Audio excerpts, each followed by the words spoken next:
Pokemon Black and White starts in Unova with our trio of 14-year-olds, Sharon, an unequivocal nerdneck and a true protagonist, Pokemon, fighting type trainer and a loser rival to Sharon's main character Energy, and Bianca, who is she's as relevant as like a sack of potatoes, okay? After being given some of the rarest Pokemon in the world, Pokemon heads into a nearby town and finds a group of cosplayers trying to start a local Renaissance fair, otherwise known as Team Plasma. Please make way for Geisters the Great. Thank you, Jeff. Riddle me this. We claim to treat Pokemon as the Pokemon, but do we not truly treat them as the Pokeball? Yeah! Geistis continues to use his new political platform to spout his beliefs that people use Pokemon only as slaves and that Team Plasma, who is just a non-profit daycare facility, should be the ones taking care of Pokemon. After Grandpa runs out of energy and falls asleep, Pokemon meets a man named N, who tries to tell us he is schizophrenic by claiming he can hear the voices of Pokemon.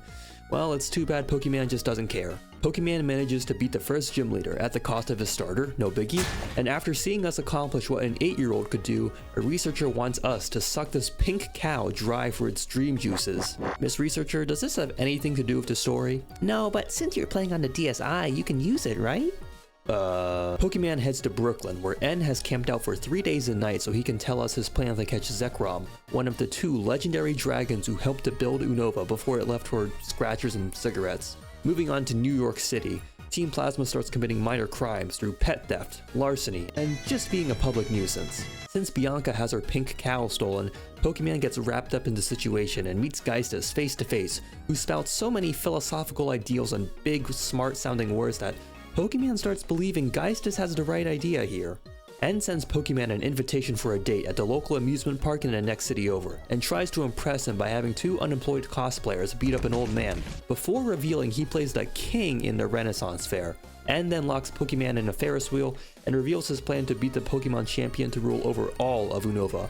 Let's pause here to see how Bianca and Sharon are doing. Bianca's father has flown halfway across the country to meet with his daughter, instead of just calling for some reason, they have phones, and tells her not to run around the world fighting criminal organizations. Bianca smartly agrees, and she goes home, ending her relevance in this whole story. Meanwhile, Sharon has met up with the Pokemon champion Alder, who destroys his dreams of facts and logic. The only point of my life is to be the champion of Pokemon. If you become the champion, what will you do next? And then schedules another date so he can test whether Pokemon is blind or just dumb as rocks to the fact that he's schizophrenic. Hey Vanillish, do you like your trainer? Bro, you're sick in the head. Pokemon discovers through self-reflection that he loves climbing towers, so he climbs up this other one, and Zekrom is there, I don't know how, and N has become best buddies with Zekrom, I don't know how, and he tells us to get an ancient relic to awaken Reshiram, the other dragon who built Unova, but guess what, N? I don't know how. After stealing the ancient relic from a museum, Geistis stops us to reveal that his Team Plasma daycare operation has somehow turned into a terrorist-level criminal organization. Unfortunately, this sparks the side character Pokemon to have his first ever dream, become the leader of Team Plasma and surpass the main character Sharon. With his new goal in mind, Pokemon demolishes the next gym leader before facing off against Sharon once more, and losing, which makes sense because the rival is scripted to lose to the main character every time in every game. By the time Pokemon reaches the prestigious Elite Four fight, he is underleveled and underprepared, but his villainous will to rule all of Unova burns so brightly, he simply throws himself at the wall over and over again until miraculously he just wins by pure luck. Coincidentally, the Elite Four make a new rule that you can't just challenge them 14 times in a row until you finally win. N, who has already beat Champion Alder, calls down a whole castle that has just been there the whole time, I guess. Kinda hard to sneak that past security. Before anything frisky happens though, Reshiram awakens from the ancient relic and forces Pokemon to become its owner. Big mistake on its part, whoops. After N sees that Pokemon has become irredeemably evil, he tries to have a battle, only to realize the power of friendship is nothing to drugs and moxie.